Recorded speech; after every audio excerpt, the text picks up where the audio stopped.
What's happening, folks? Back with another reaction, back with some more Cocteau Twins. And we're going back to Treasure now that we finished the Spangle Maker EP. Shout out to all the folks who've been involved in the Cocteau Twins journey.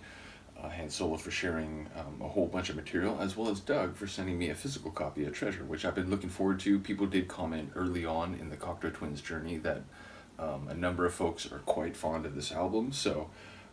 and again, it's interesting, I go through different deep dives, and the more people are involved in a particular deep dive, the more varying opinions I tend to hear. So a deep dive like Aha or ABBA, where there's literally scores of people involved, you do tend to hear different opinions.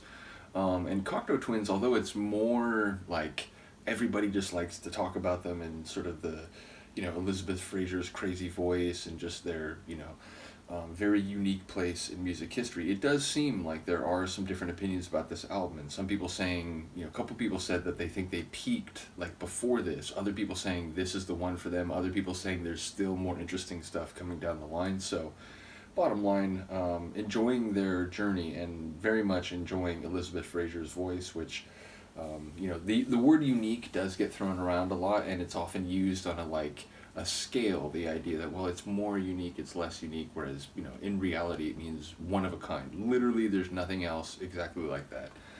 And I would say that about Cocteau Twins. So, the tune we're going to listen to is Lorelei.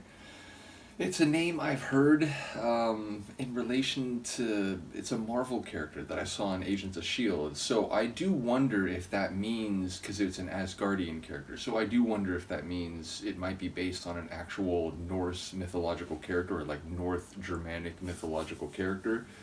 If not, I would just point out it's a female name, so, I imagine there will be a female in the narrative, whether or not this is a character built off of mythology. But either way, I wonder the degree to which there will be formal verses and a chorus, whereas, people have pointed out to me, and I've certainly encountered Cocteau Twins songs where there's a tight set of lines, and they sort of function like refrains. It's, chorus, verse, there's not a clear distinction in that regard, and there's not a straightforward, unambiguous black and white narrative, or even like a snapshot necessarily.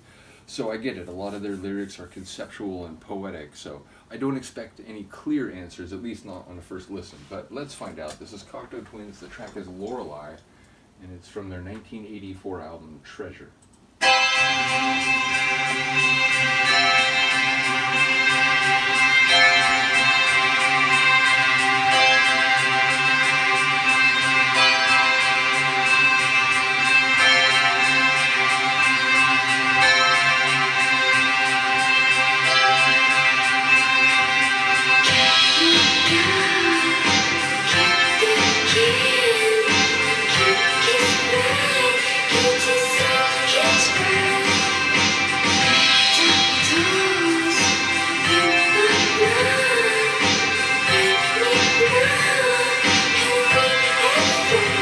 I've ever heard her sing like this.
The backing, the secondary vocals.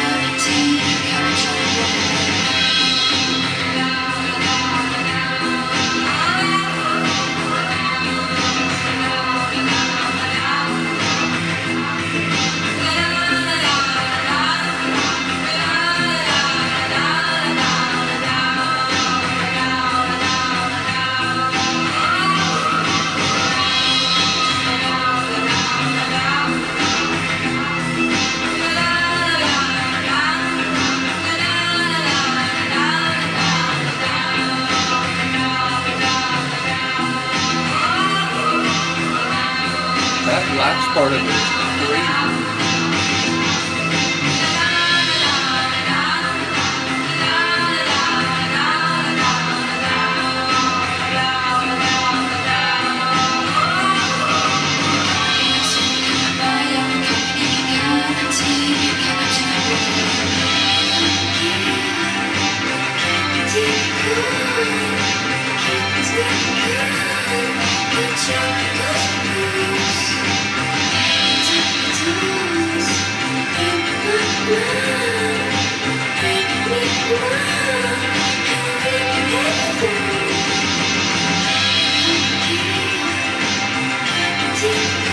The bell in the middle of that all.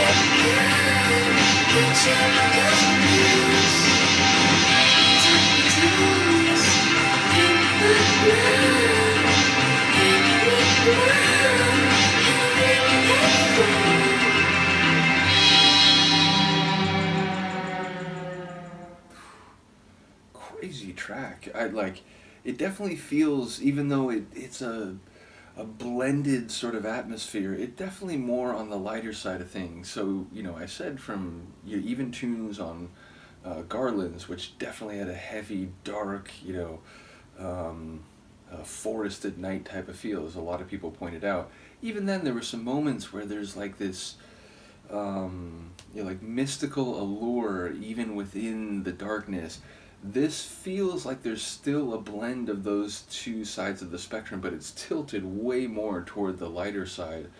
I enjoyed the percussive sonics. There was like this, you know, heavy smashing kind of industrial sound, but it was also pared back in the overall mix of the tune. Like the smashing percussive sonics somehow like didn't overtake her vocals or the sort of floaty atmosphere of some of the melodic sonics. So like the balance of the tune, I think, was very nice. And you know, even though again it was a very powerful like drum rhythm, it didn't feel, you know, like it was overtaking the rest of the track. And again, I liked her vocals throughout. The lead-in part where she's doing that like really high vocal and it was a bit breathy.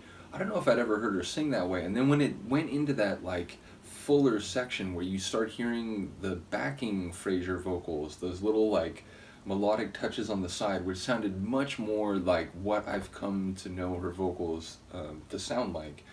So, which is a clumsy sentence, but not only was that great, but obviously there were multiple vocal delivery types over the course of the track and even at the same time. So yeah, in a way, like a track that was forging new paths for her vocally, even though I've already heard her do many things, but also, you know, doing those things that I've come to know.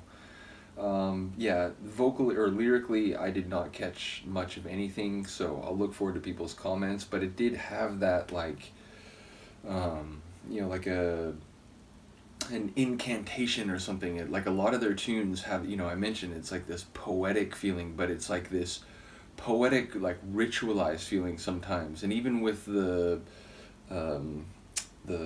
pearly dewdrops drops with that really fast vocal that she kept doing, even that sounds like it could be some sort of spell or some sort of like using of like particular word like phonemes to like conjure something. So this one definitely had that feeling.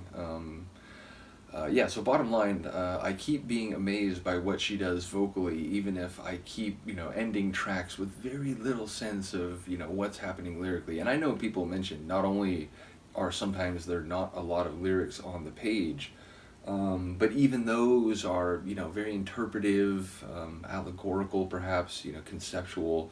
They're not just straight away blueprints for, you know, what they're talking about. So yeah, bottom line, I think the sonics are ultimately what people will be more likely focusing on, certainly on a first time listen of a Cocteau Twins tune. But I do look forward to hearing people, you know, what they have to say about the lyrics, you know, what they may have interpreted. But yeah, happy to get back to this CD again. This is a release that people have been talking about for a while, so looking forward to going through it. The next tune will be Beatrix, so we'll look forward to that. Do let me know what you think, and we'll see you next time. Peace.